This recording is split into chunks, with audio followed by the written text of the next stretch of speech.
I went in 5 days ago and got that sausage thing cut off my nose. Still can't wear my glasses, all swollen, and always got this stuff on my face. Anyway, this segment here is called uniqueness. You know, we're all unique people, and I mean, you are really, really unique. When we get through with this, it's a mind-boggling of all of the just mathematical and all the circumstances that made you who you are is just phenomenal. You know, we were known before God created it. God said, before I created the heavens and the earth, I knew you. Another place, I knew you when you were still in your mother's womb. Another place, I know how many hairs you have on your head. I remember our hairline in high school, and now it's up here. Anyway, the uniqueness that makes you who you are has been all the way from Adam and Eve. God created Adam, mankind, Adam and Eve. From Adam and Eve to you, there's been one string of a certain line, bloodline, DNA line, whatever you call it, to get you to be who you are. And your uniqueness has traveled 6,000 years, let's say, over 3 paths. There's the path of protection. All those people that led to you had to be protected. Geography. Everybody had to get together to meet and get married. And timing, your conception. So this part here is on the protection.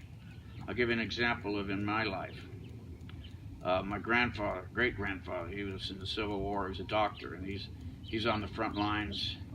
He's working on a patient. The battle's about 100 yards away, and this bullet flying in the air, and it's a spent bullet, running out of oomph. It hit him in the head, right over here actually, and it didn't have enough power to go through the skull and brain and kill him, but it went around and exited out here and knocked him out, of course, and he's down on the ground. And meanwhile, the Union had pushed the Confederacy back, and these soldiers get to where my great-grandfather's laying over there, and he's waking up, and he's starting to move around, and one soldier gets his rifle out, and he's getting ready to shoot him, and this officer threw his gun up. Bam! The bullet went off in the air.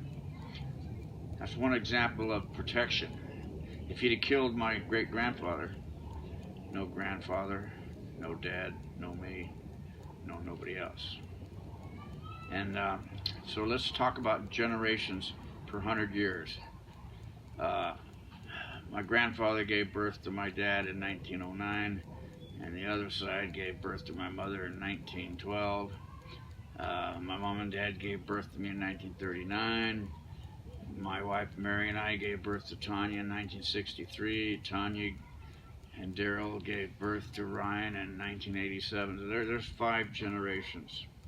So every 100 years, God had to protect not only just the 5, but there's a man and a woman in each situation, mother, father.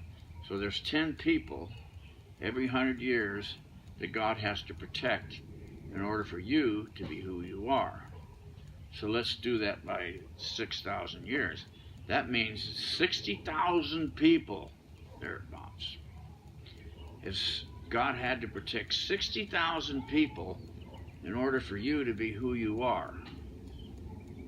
And let's say from birth to marriage and having your first child is 20 years.